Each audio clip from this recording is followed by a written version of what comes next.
welcome to Engineer Success. So as you all know कि we are discussing the question session over the topic geotechnical engineering. Geotechnical engineering में compaction के ऊपर मैं कुछ question discuss कर रहा हूँ आपसे. Some of the questions I have already done. Now कुछ क्वेश्चंस ऐसे हैं जो मैं यहाँ पे अब करने जा रहा हूँ. ठीक है, सो देखिए अपने नेक्स्ट क्वेश्चन की तरफ मूव करते हैं. ठीक है, जो हमारा जो नेक्स्ट क्वेश्चन है इसमें कॉम्पैक्शन के ऊपर, उसको मैं सबसे पहले रीड कर देता हूँ. I am going to read the question for you. तो क्वेश्चन आपको क्या कह रहा है? The question is saying, the next question is smooth wheeled roller will be most suitable to compact. Options दिए हुए हैं crust stones, sand, silty clay and clay sand. ठीक है, सो ये आपके पास ऑप्शंस हैं कि देखो स्मूथ व्हील्ड रोलर जो है वो सबसे ज्यादा सुटेबल किस तरह के सॉइल्स को कॉम्पैक्ट करने के लिए रहेगा. ठीक है, क्रस्ट स्टोन्स, इसमें अलग अलग डिफरेंट आपको ऑप्शंस दे रखे हैं. ठीक, सो क्वेश्चंस आपको क्लियर है. नाउ इसके सॉल्यूशन की तरफ मूव करते हैं. Let us move toward the solution of this particular question. अब देखिए क्या होता है कि हमें पता है कि कॉम्पैक्शन हम किसकी हेल्प से करते हैं, किसी ना किसी मैकेनिकल डिवाइस की हेल्प से करते हैं, जिसकी हेल्प से आप क्या करते हो, अलग अलग तरह से सॉलिड पार्टिकल्स को एक दूसरे के पास आने के लिए फोर्स करते हो. अब क्या होता है कि कौन से टाइप का सॉइल है, ठीक है, वो बहुत हद तक अफेक्ट करता है कि भाई आपको कौन सा डिवाइस यूज करना है. देखो अलग अलग तरह के टाइप के सॉइल्स के लिए आपको अलग अलग डिवाइस को यूज करना पड़ता है.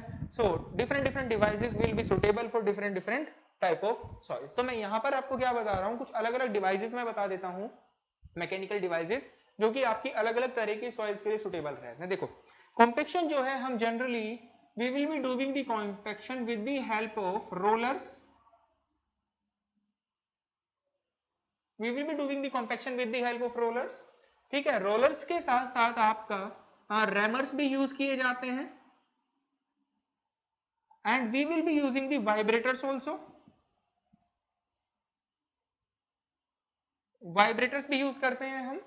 अब रोलर, रैमर, वाइब्रेटर तीनों का अपना अलग अलग तरीका होता है. ठीक है, देखो हमारा बेसिक मैकेनिज्म क्या है, हमारा बेसिक मैकेनिज्म ये है कि हमें इन डिवाइसेस के हेल्प से सॉलिड पार्टिकल्स को एनर्जी सप्लाई करनी है. एंड वो उस एनर्जी को यूज करेंगे टू कम क्लोजर. वो एक दूसरे के पास आने के लिए उस एनर्जी को यूज करेंगे. बेसिक मैकेनिज्म है, किसी भी तरह से पार्टिकल्स को हमें एनर्जी प्रोवाइड करवानी है.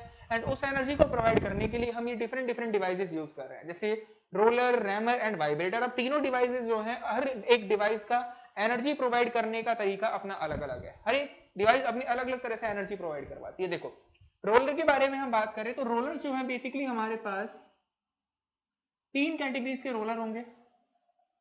ठीक है, depending on the type of use, depending on the purpose, हम डिफरेंट अलग अलग तरह का रोलर यूज कर सकते हैं. ठीक है, ठीक है, we can use the any of the kind of roller. जैसे कि अगर हम बात करें तो इसमें हमारे पास एक स्मूथ व्हील्ड रोलर होता है. स्मूथ व्हील्ड रोलर होता है हमारे पास. Smooth wheeled roller. हमारे पास जो है एक शिप फुट रोलर भी होता है. शिप फुट रोलर भी होता है. एंड न्यूमेटिक टायर रोलर होता है.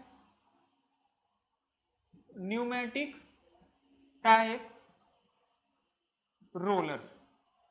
ठीक है, न्यूमेटिक टायर रोलर. ठीक, इस तरह से ये 3 तरह के आपके पास रोलर्स हैं. अब ये जो स्मूथ व्हील्ड रोलर है, ये मेरे ख्याल से आपने मोस्ट ऑफ द पीपल ने देखा होगा. आपने कोई हाईवे कंस्ट्रक्शन होता हुआ देखा होगा तो आपने क्या देखा होगा कि जो आपके पास एक ग्रेवल, क्रस्ट, स्टोन्स की एक लेयर होती है जो आप रोड पे बिछा के रखते हो. पत्थर होते हैं वो छोटे छोटे, उन पत्थरों को कॉम्पैक्ट करने के लिए आप यूज करते हो स्मूथ व्हील्ड रोलर को. ठीक है, सो ये जो बेसिकली पहली बात तो कि जो स्मूथ व्हील्ड रोलर है ये किस तरह से एनर्जी प्रोवाइड करवाता है ये भी हमें देखना है. Smooth wheeled roller energy provide करवाता है by means of the pressure. By means of the pressure ये क्या करता है, प्रेशर अप्लाई करवाता है किनके ऊपर, पार्टिकल्स के ऊपर, जिससे क्या मिलती है, उनको एनर्जी मिलती है. नाउ कहां पे यूज करते हैं, we will be using it in the road construction. जैसे मैंने एक एप्लीकेशन का एरिया आपको बताया है, कहां पे यूज करते हैं, रोड कंस्ट्रक्शन में यूज करते हैं. You can note that point also.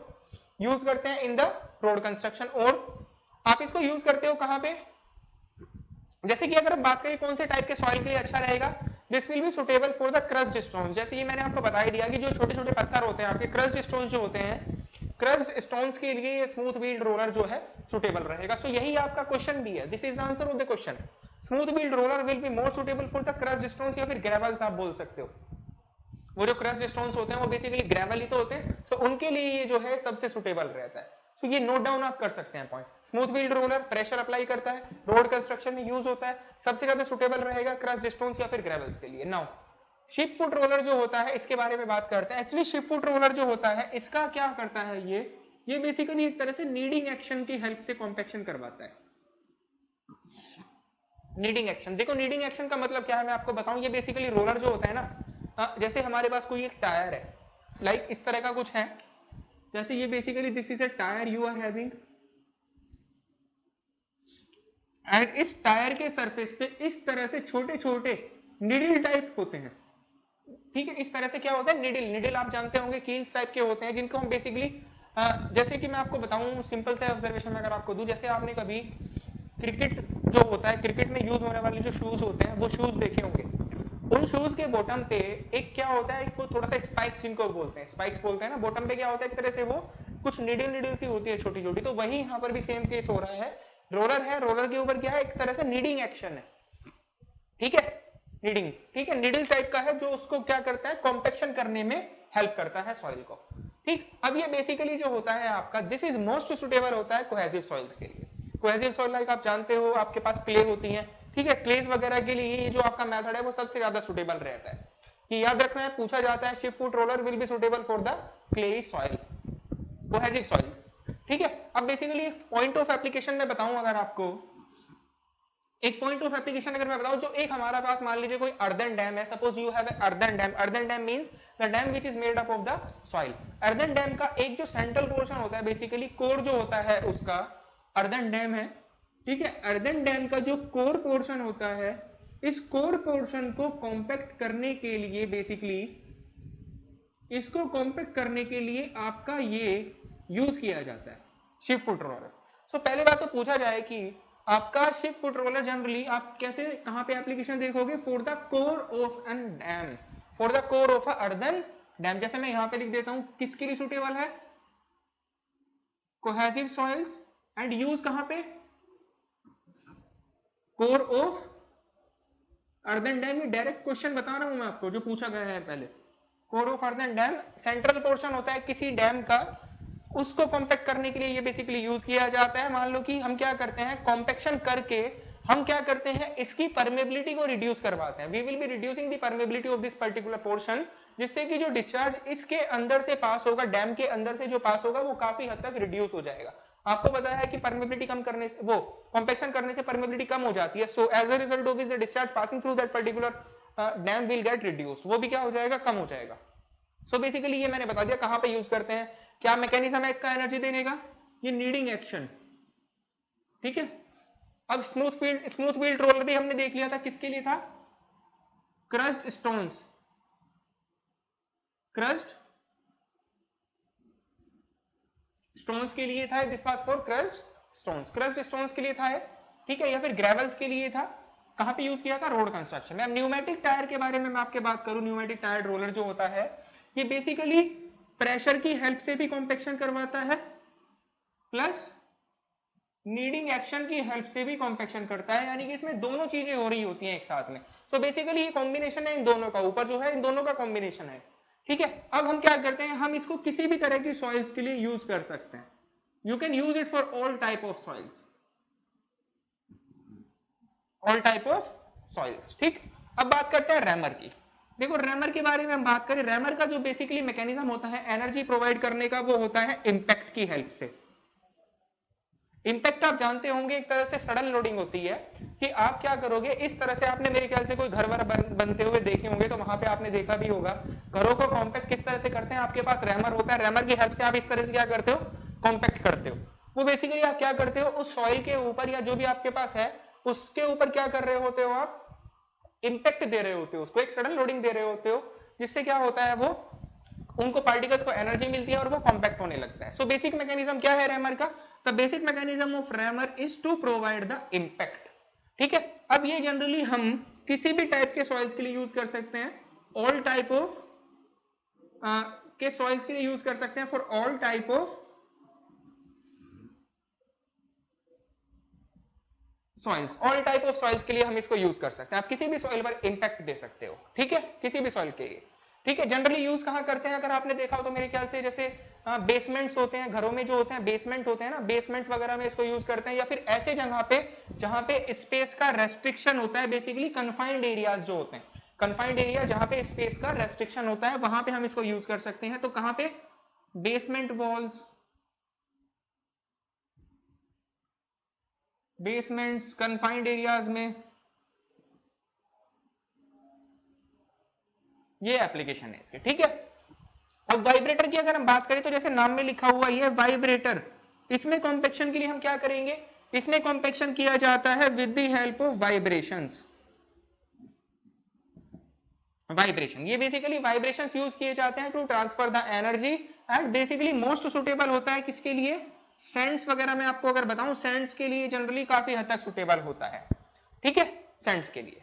तो ये बेसिकली आपको ये पूरा क्वेश्चन क्लियर हुआ होगा। इसकी हेल्प से आने वाले अगर मान लो कहीं पे भी जैसे ये क्वेश्चन था आपके पास, इससे रिलेटेड और इसमें से कोई भी पूछा जा सकता है। आप पूछेंगे pneumatic tyre roller, sheep foot roller, इन ये व्रैमर्स, वाइब्रेटर्स कहाँ पे सुटेबल रहेंगे, किस सॉइल के लिए सुटेबल रहेंगे, वो सारे मैंने यहाँ पे एक क्वेश्चन की हेल्प से सारे कॉन्सेप्ट्स यहाँ पे कवर करवा दिए। ठीक है, सो अगर हम फाइनली इस क्वेश्चन के आंसर की तरफ आए तो आंसर क्या है इस क्वेश्चन का, the answer of this particular question is what, the answer is crossed stones. Smooth wheeled roller will be suitable for what, crushed stones. So this is all about this particular question. अब हम क्या करेंगे, अपने next question की तरफ move करते हैं।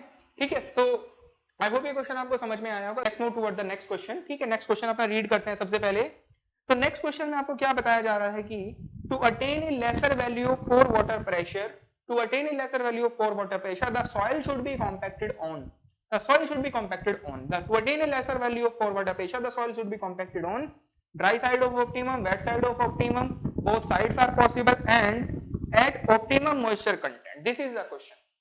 ठीक है, dry side of optimum, wet side of optimum, both sides are possible. ठीक है, तो ये बेसिकली आपके पास ऑप्शंस है कि लेसर पोर वाटर प्रेशर ऑब्टेन करने के लिए आपको सॉइल को किधर कॉम्पैक्ट करना चाहिए, उसके बारे में डिस्कशन करते हैं। सबसे पहले मैं इसको रब कर देता हूं। ठीक,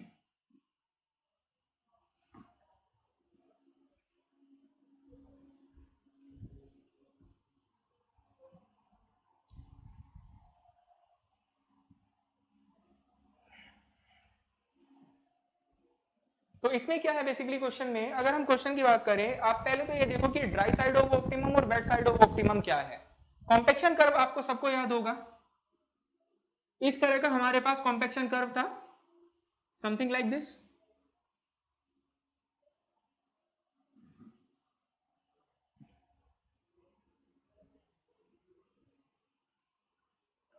इस तरह का आपके पास एक कॉम्पैक्शन कर्व था जो हमने डिस्कस किया था। ठीक है, कॉम्पैक्शन कर्व में इधर क्या था हमारे पास, वाटर कंटेंट था, एंड इधर क्या था, gamma D, that is dry unit weight.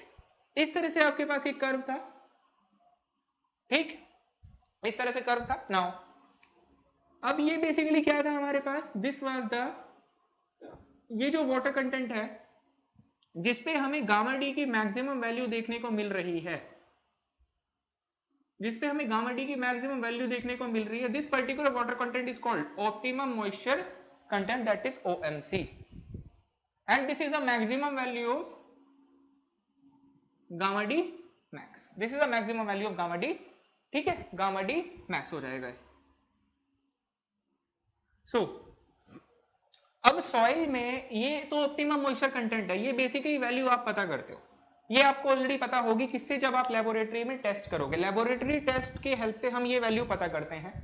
अब फील्ड में अगर हम बात करें, फील्ड में सॉइल का वाटर कंटेंट क्या ऑप्टिमम मॉइस्चर कंटेंट के बराबर ही होगा, ऐसा जरूरी नहीं है। ये तो आपके पास एक लेबोरेटरी डाटा की हेल्प से वैल्यू आई है, लेबोरेटरी टेस्ट की हेल्प से भाई कि ऑप्टिमम मॉइस्चर कंटेंट पे ये वैल्यू आपको मैक्सिमम मिलती है, ये आपने लैब में पता किया है। बट अगर हम फील्ड में बात करें, फील्ड में क्या सॉइल के अंदर जो उसका वाटर कंटेंट होगा क्या वो ओएमसी के बराबर ही रहेगा, ऐसा नहीं है। This is not the case. वो ओएमसी से कम भी हो सकता है, वो ओएमसी से ज्यादा भी हो सकता है। तो अगर यहाँ पे दो कंडीशन हम डिफाइन करते हैं, अगर सॉइल का वाटर कंटेंट ओएमसी से कम है, ठीक है, तो हम उसको बोलते हैं क्या, ड्राई ऑफ ऑप्टिमम, उसको हम कहेंगे क्या, ड्राई ऑफ ऑप्टिमम। ठीक है, तो ये पोर्शन आपके पास क्या है, this portion is actually what, dry of optimum. अगर सॉइल का वाटर कंटेंट ओएमसी से ज्यादा है तो हम उसको कहते हैं क्या, वेट ऑफ ऑप्टिमम, इसको कहा जाएगा क्या, wait of optimum, wait of optimum. तो दोनों चीजें क्लियर हुई, ओएमसी के बराबर होगा फील्ड में, ऐसा कंपलसरी नहीं है, इससे कम भी हो सकता है, इससे ज्यादा भी हो सकता है। ये एक लेबोरेटरी टेस्ट की हेल्प से पता की गई वैल्यू है ओएमसी कि भाई इस पे आपको गामा डी जो है वो मैक्सिमम देखने को मिलता है। Now the next point of reference is that, अब हम वाटर कंटेंट ये जो है ओएमसी से कम रखें फील्ड में या उससे ज्यादा रखें, ये हमारे हाथ में है। हम फील्ड में ओएमसी से कम रखें वाटर कंटेंट, ओएमसी से ज्यादा रखें वाटर कंटेंट, ये जो है हमारे हाथ में है। ठीक है, ये कम रखना है हमें वाटर कंटेंट या फिर हमें वाटर कंटेंट ओएमसी से ज्यादा रखना है, एक्चुअली ये डिपेंड करता है हमारे कंस्ट्रक्शन के ऊपर कि हमें अपने कंस्ट्रक्शन में कौन सी प्रॉपर्टी चाहिए, कौन सी प्रॉपर्टी नहीं चाहिए। Listen to this point very carefully कि हमें ओएमसी से कम रखना है वाटर कंटेंट, इससे ज्यादा रखना है वाटर कंटेंट, यानी कि हम ड्राई ऑफ ऑप्टिमम साइड पे रहना चाहते हैं या वेट ऑफ ऑप्टिमम साइड पे रहना चाहते हैं, दिस डिपेंड्स ऑन अस, ये हमारे पे डिपेंड करता है। एंड हमें कम पे रहना है, ज्यादा पे रहना है, ये हमारे पर्पस पे बेसिकली डिपेंड करेगा, हमारा पर्पस क्या है। पर्पस बोलने का मतलब क्या है कि ड्राई साइड पे जो सॉइल के पास प्रॉपर्टी रहेंगी, अगर मान लो आपने वाटर कंटेंट ओएमसी से कम रखा हुआ है, यानी कि आप ड्राई ऑफ ऑप्टिमम पे हो, तो आपके पास यहाँ पे जो प्रॉपर्टीज रहेंगी वो as compare to this wet of optimum side वो बिल्कुल डिफरेंट रहेंगी। इस साइड पे आपको पोर वाटर प्रेशर कम मतलब अलग देखने को मिलेगा, इस साइड पे आपको पोर वाटर प्रेशर जो सॉइल के अंदर एक्सर्ट हो रहा होगा वो अलग देखने को मिलेगा। इस साइड पे स्वेलिंग अलग होगी, इस साइड पे स्वेलिंग अलग होगी, इस साइड पे श्रिंकेज अलग होगी, इस साइड पे श्रिंकेज अलग रहेगी। तो बेसिकली हमें सॉइल में ज्यादा श्रिंकेज चाहिए, कम श्रिंकेज चाहिए, पोर वाटर प्रेशर कम चाहिए, ज्यादा चाहिए, swelling, shrinkage, pore water pressure depending on that property कि ज्यादा चाहिए कम चाहिए, हम पर्पस हम चूज करते हैं कि भाई हमें ड्राई साइड पे रहना है या फिर हमें वेट ऑफ ऑप्टिमम साइड पे रहना है। अब हमें ये पता करना है यहाँ पे कि किस साइड पे पोर वाटर प्रेशर कम रहता है, किस साइड पे पोर वाटर प्रेशर ज्यादा रहता है, किस साइड पे स्वेलिंग कम रहेगी, किस साइड पे ज्यादा रहेगी, किस साइड पे श्रिंकेज कम रहेगी, किस साइड पे ज्यादा रहेगी। This is our point of reference. तो यहाँ पे मैं अगर बताऊं, अगर हम पोर वाटर प्रेशर के बारे में बात करें, मान लो कोई ऐसा केस है जहां पे पोर वाटर प्रेशर हमें कम चाहिए, या हमें पता होना चाहिए कि पोर वाटर प्रेशर आपको किधर कम मिलेगा। पोर वाटर प्रेशर के बारे में अगर हम बात करें तो पोर वाटर प्रेशर जो होता है, पोर वाटर प्रेशर देखो जितना ज्यादा पोर वाटर प्रेशर बेसिकली क्या है कि पोर्स के अंदर जो वाटर फील्ड है वो प्रेशर, पोर के अंदर जो वाटर है वो वाटर का प्रेशर आप क्या बोल रहे हो, पोर वाटर प्रेशर। वॉइड्स के अंदर जो वाटर है उस वाटर का प्रेशर हम बोल रहे हैं पोर वाटर प्रेशर। तो जितना ज्यादा वॉइड्स के अंदर वाटर रहेगा उतना ही ज्यादा पोर वाटर प्रेशर भी रहेगा, जितना कम वॉइड्स के अंदर वाटर रहेगा उतना कम पोर वाटर प्रेशर रहेगा। Higher is the water in the voids, higher is the pore water pressure, lower is the water in the voids, lower is the pore water pressure. तो इसके हिसाब से मैं अगर अब देखूं वाटर किस साइड पे कम है, वाटर जो है इस साइड पे कम है, water is less on the dry of optimum side, so obviously the pore water pressure will be less on this particular side as compare to this side. क्यों, इधर जो पोर वाटर प्रेशर है वो ज्यादा होगा as compare to this side. इधर ज्यादा water होगा ना तो इधर पोर वाटर प्रेशर भी ज्यादा लगेगा, इधर कम वाटर है तो इधर पोर वाटर प्रेशर भी कम लगेगा। सो यहां पे हम लिख सकते हैं कि पोर वाटर प्रेशर जो होगा वो किधर है कम, पोर वाटर प्रेशर आपको कम देखने को मिलेगा on the dry of optimum के साइड पे हमें लेस पोर वाटर प्रेशर देखने को मिलेगा। ठीक है, एंड हाई किधर देखने को मिलेगा, higher will be observed on the wet of optimum side. Wet of optimum side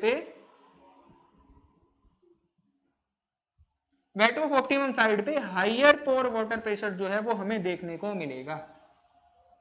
ठीक है, so this is the question जो आपसे पूछा गया था कि भाई अगर आपको लेसर पोर वाटर प्रेशर चाहिए तो आपको किस साइड पे कॉम्पैक्ट करना है, तो उसका आंसर मैंने आपको बता दिया, लेस मिलेगा आपको ड्राई ऑफ ऑप्टिमम साइड पे, यानी कि कम पोर वाटर प्रेशर रखने के लिए आपको ड्राई ऑफ ऑप्टिमम साइड पे सॉइल को कॉम्पैक्ट करना है, उसका वाटर कंटेंट जो है वो ओएमसी से कम रखना है। So this is the question, ये क्वेश्चन था हमारे पास। ठीक है, अब इसमें एक दो पैरामीटर हो रहे हैं जो मैं एक्सप्लेन कर देता हूं। अगर पूछा जाए कि श्रिंकेज किधर होगा, श्रिंकेज किधर कम रहेगा किधर ज्यादा रहेगा। श्रिंकेज बेसिकली होता किस वजह से है, श्रिंकेज बेसिकली एक तरह से सिकुड़ना। अगर सॉइल में से वाटर का लॉस हुआ तो वो सॉइल क्या कर जाएगी, श्रिंक कर जाएगी। ठीक है, that is a simple point. अगर सॉइल में वाटर का लॉस हुआ तो सॉइल क्या कर जाएगी, श्रिंक कर जाएगी। सो वाटर का लॉस होगा तो सॉइल श्रिंक करेगी, लेकिन वाटर को लॉस होने के लिए वहां पे वाटर होना भी तो चाहिए। अगर वाटर है ही नहीं तो वाटर लॉस कहां से होगा। सो अगर वाटर कम है, अगर वाटर कम है तो वाटर का लॉस भी कम होगा एंड वाटर, ये जो श्रिंकेज है वो भी कम रहेगी। अगर वाटर कम है वाटर का लॉस भी कम होगा एंड श्रिंकेज भी कम रहेगी। अगर वाटर ज्यादा है तो वाटर का लॉस भी ज्यादा होगा एंड श्रिंकेज भी क्या होगी, ज्यादा होगी। ये पॉइंट हमें दिमाग में रखना है बस।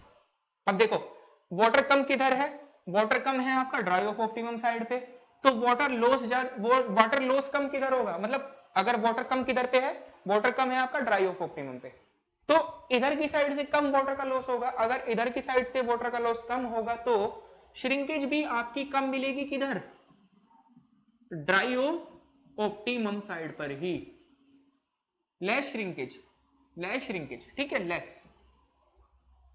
ये पॉइंट आपको क्लियरली आना चाहिए समझ में। Next, wait of optimum side पे वाटर ज्यादा है तो वाटर का लॉस भी ज्यादा होगा एंड अगर वाटर का लॉस ज्यादा हो रहा है तो श्रिंकेज भी ज्यादा होगा। So on the wet of optimum side, wet of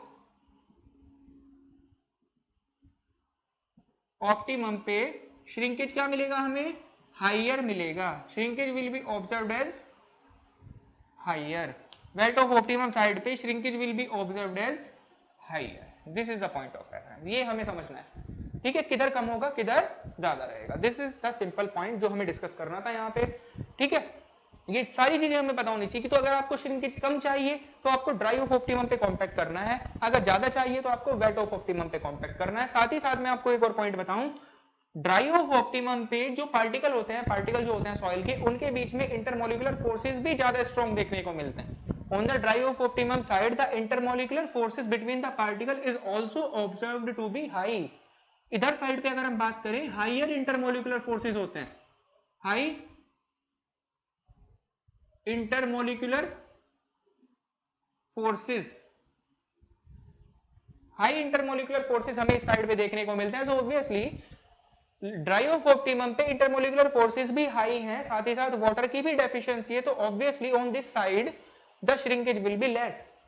weight of optimum पे इंटरमोलिकुलर फोर्सेस कम हो जाते हैं एंड वाटर भी ज्यादा है, सो इस साइड पे श्रिंकेज क्या मिलेगा, ज्यादा देखने को मिलेगा, ठीक है। तो ये हमें पॉइंट समझ में आना चाहिए। अब एक और हम डिस्कशन कर लेते हैं यहाँ पे, स्वेलिंग किधर ज्यादा देखने को मिलेगी, on which side the swelling will be observed मोर।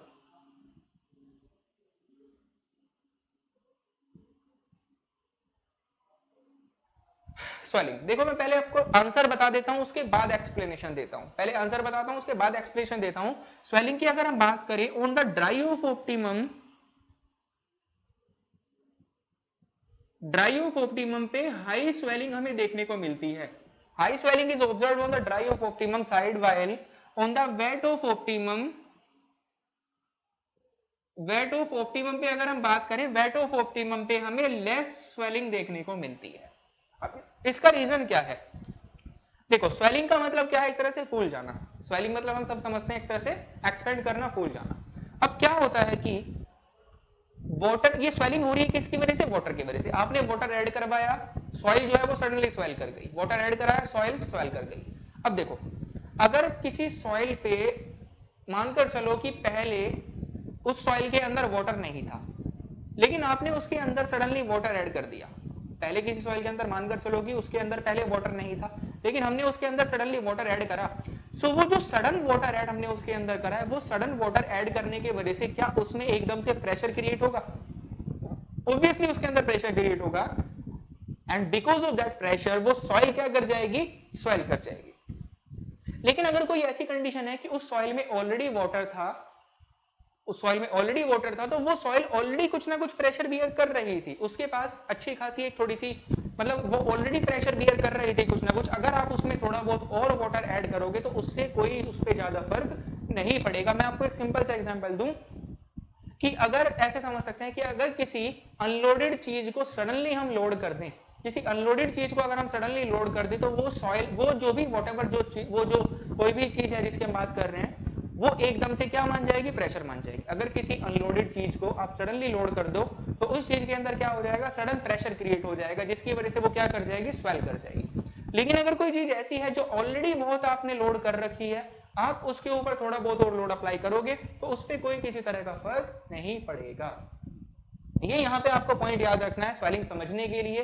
तो इसीलिए मैंने यहाँ पे बताया आपको कि देखो ड्राई ऑफ ऑप्टिमम पे पहले वाटर क्या था, कम था, इनफैक्ट नहीं बहुत कम था ना, ड्राई ऑफ ऑप्टिमम पे वाटर वाज लेस। अगर हमने इधर थोड़ा भी वाटर ऐड किया तो वो एकदम से सडनली यहाँ पे स्वेलिंग प्रेशर क्रिएट होगा, because this on this dry of optimum, ये एक तरह से मानकर चलो पहले अनलोडेड थी, वाटर कम था यहाँ पे, लेकिन अगर आपने इसमें वाटर ऐड किया तो ये सडनली स्वेलिंग प्रेशर यहाँ पे क्रिएट होगा, जिसकी वजह से इस साइड पे हाई स्वेलिंग हमें देखने को मिलेगी। लेकिन अगर हम बात करें वेट ऑफ ऑप्टिमम पे, यहाँ पे ऑलरेडी काफी वाटर था, तो अगर यहाँ पे आप थोड़ा बहुत वाटर ऐड करोगे भी तो उससे सॉइल पे कोई ज्यादा फर्क नहीं पड़ेगा, क्योंकि ये ऑलरेडी लोडेड थी, इस पे थोड़ा बहुत और लोड बढ़ा दो कोई फर्क नहीं पड़ेगा। तो इधर जो है स्वेलिंग प्रेशर कम क्रिएट होगा, as a result of which इधर लेस स्वेलिंग क्रिएट होती है। ये पॉइंट हमें दिमाग में आना चाहिए। Swelling, higher swelling pressure will be created on the dry of optimum, so high swelling is found on the dry of optimum side. So this is about that particular question। ये आपका इसका answer भी clear हुआ। साथ ही साथ अगर मान लो अब आपसे स्वेलिंग पूछ ले, श्रिंकेज पूछ ले, तो वो भी आप इजीली आंसर कर सकते हैं। ठीक है, तो ये हमारा यहाँ पे क्वेश्चन जो है कंप्लीट होता है। अब हम क्या करेंगे, अपने नेक्स्ट क्वेश्चन की तरफ मूव करेंगे। We will be moving toward the another question, जो कि इसी के बेसिकली एप्लीकेशन पे बेस्ड रहेगा, उसको हम डिस्कस करेंगे। ठीक है, वो भी एक अच्छा क्वेश्चन है, पूछा गया क्वेश्चन है, और आने वाले एग्जाम्स में फर्दर पॉसिबिलिटी है कि पूछा जा सकता है दोबारा से। Thank you.